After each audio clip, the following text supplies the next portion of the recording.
आचार्य जी, दीपावली का त्योहार आ रहा है, एक तरफ हम छोटी दीपावली मनाएंगे, फिर दीपावली का रोशनी का त्योहार मनाएंगे। ऐसे में दोनों दिन जो पूजा होती है, क्या वो अलग अलग प्रकार की होती है कि सेम ही होती है? अदिति जी, बहुत खूबसूरत प्रश्न। उसकी वजह भी है, दोनों त्योहार अलग अलग हैं, उनकी कहीं ना कहीं कहानियां अलग अलग हैं। नरकासुर का वध हुआ था छोटी दीपावली के दिन, इसीलिए उसे नरक चतुर्दशी बोलते हैं। जी जी जी जी। और इसकी वजह से ही उस दिन कहा जाता है पाप का अंत हुआ था।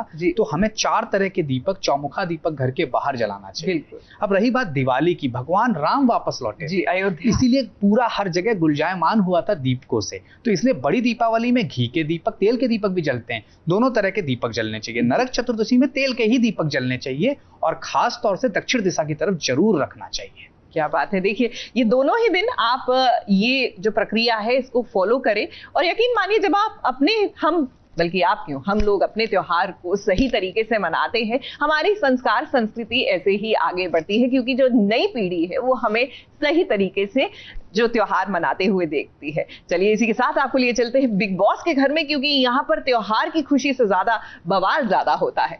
मैं आपने गलत क्या किया? आपका वो आदमी पागल था, उसका दिमाग खराब था कि वो आप सुपरस्टार हो।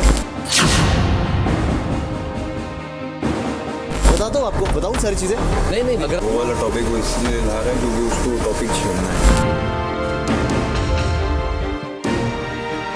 शहजादा धामी ने फिर से खोला है अपने दुखों का पिटारा कि वो आप सुपरस्टार हो। बताता हूँ आपको, बताऊँ सारी चीजें।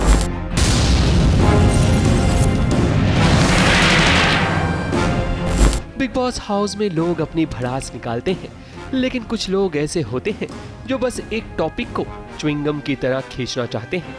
उनमें से एक है शहजादा धामी, क्योंकि ये जब से बिग बॉस हाउस में आए हैं वो बस मौका ढूंढ रहे हैं ताकि वो अपना दुखड़ा कंटेस्टेंट को सुना सकें, क्योंकि उनका यहाँ आने का भी रीजन यही है। भयंकर एटीट्यूड है जिसकी वजह से आपको काफी प्रॉब्लम्स हुई हैं वर्क वाइज। तो सर, मैं जब वहां गया तो प्रोड्यूसर शाउटेड ऑन मी। कैसे उतारा तूने?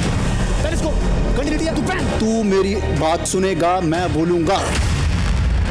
चलिए बोल रहा भाई कि I have work with that company, इनके बारे में बात बोल रहे हैं। That is a very good company sir. जो मेरे साथ हुआ था किसी और के साथ होता तो डेफिनेटली वो अपनी जिंदगी खत्म कर लेता।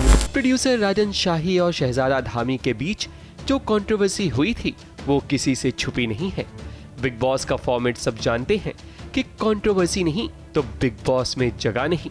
जब शहजादा धामी ने बिग बॉस में एंट्री ली थी तब भी उन्होंने उस कंट्रोवर्सी को हवा दी थी, लेकिन एक बार फिर से शहजादा धामी को शो ये रिश्ता क्या कहलाता है कि याद आने लगी है। तो अब बाकी के कंटेस्टेंट को भी लगने लगा है कि शहजादा धामी जबरदस्ती अटेंशन पाने के लिए फिर से वही सुर लगा रहे हैं।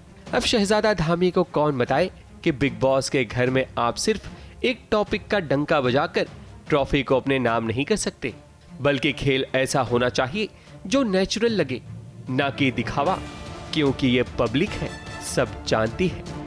ABP news report.